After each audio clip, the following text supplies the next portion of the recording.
Welcome to Aaron Mahnke's Cabinet of Curiosities, a production of iHeartRadio and Grim and Mild. Our world is full of the unexplainable. And if history is an open book, all of these amazing tales are right there on display, just waiting for us to explore. Welcome to the Cabinet of Curiosities.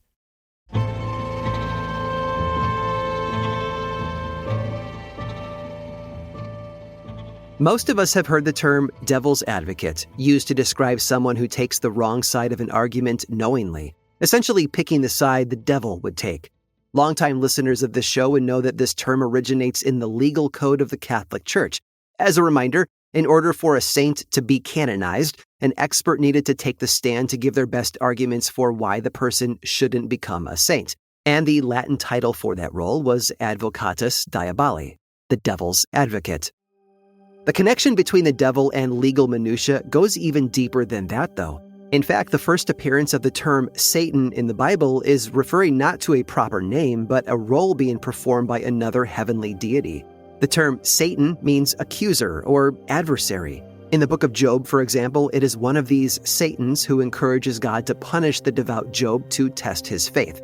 According to some scholars, the role of this Satan is not as the cause of all evil, but as someone who provokes the advocates of good to prove themselves. And this connection between the concept of the biblical devil and legal procedure often gets overlooked, likely because legal scholars and biblical scholars work in quite distinct fields. Then again, it shouldn't come as a surprise to anyone that Satan has appeared in legal court documents in the United States, not as a religious reference, but as a defendant. In 1971, for example, a prisoner in Pittsburgh's Western Penitentiary decided that the only way out of this maximum security facility was to take his grievances to the top. The 22-year-old man filed a lawsuit, not against the state of Pennsylvania or the judges who had put him in prison, but against the devil himself. The resulting court case was labeled Gerald Mayo versus Satan and his staff. Mayo alleged that the devil and his agents had placed roadblocks in his way that guaranteed that he would live a miserable life. His life, he claimed, was a series of misfortunes that could only mean that he was being set up to fail. Ultimately, the judge decided to throw the case out, although not for the reason that you might expect. Instead of flatly labeling the case ludicrous and not worth hearing at all, the judge bothered to write up a procedural reason for dismissing the case. In his ruling, he determined that Gerald Mayo had filed a lawsuit that would be impossible to execute. How had he expected the court to serve legal notice to the devil himself? Moreover, the judge wrote, Mayo would have to prove that similar cases like his were universal, that others who had been targeted by the devil wound up with a similar fate. Without such examples, he could not prove to the judges that he was not responsible for the actions and decisions that had landed him in prison in the first place. So there you go. With the case dismissed, Mayo returned to prison. Now, his goal for this case would never be fully clear to us for over 50 years. Perhaps he intended to get media attention that would help him get a more lenient sentence. Perhaps he wanted to serve a case so ludicrous that the court would have to hear him out. Or maybe he was just so desperate that even this action was better than none at all, and wasting the court's time was a fair way to spend his days behind bars as any other.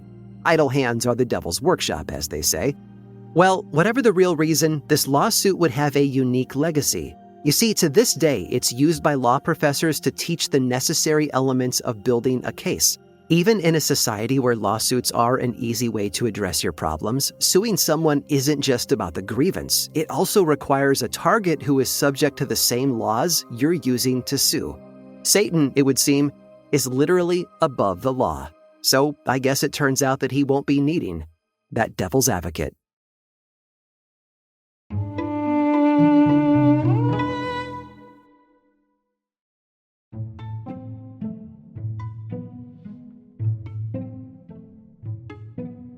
Albert didn't start out making movies. In fact, had everything gone differently, he might have spent his life in the family business in Long Island. But in the 1930s, with his head full of dreams and his feet itching for adventure, he struck out west to make a family business of his own. Albert had tried his hand at farming like his father. He even worked for a time in the family coffin business. But when he went to visit a cousin who'd become a talent agent, he fell in love with Hollywood. It didn't hurt that his cousin introduced him to the superstar Cary Grant. So in 1933, Albert packed up his hoe and his handsaw and headed to Los Angeles.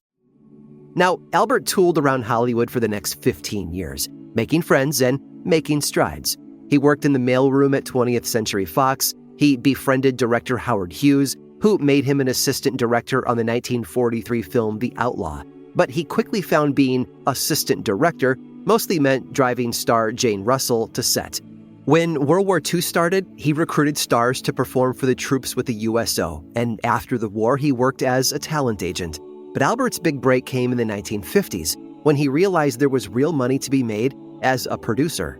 At the time, the British government announced that it would give money to films that hired 80% of their crew from England. Albert and his producing partner were the first to set up shop there, making Anglo-American co-productions that netted them an extra few $1 million.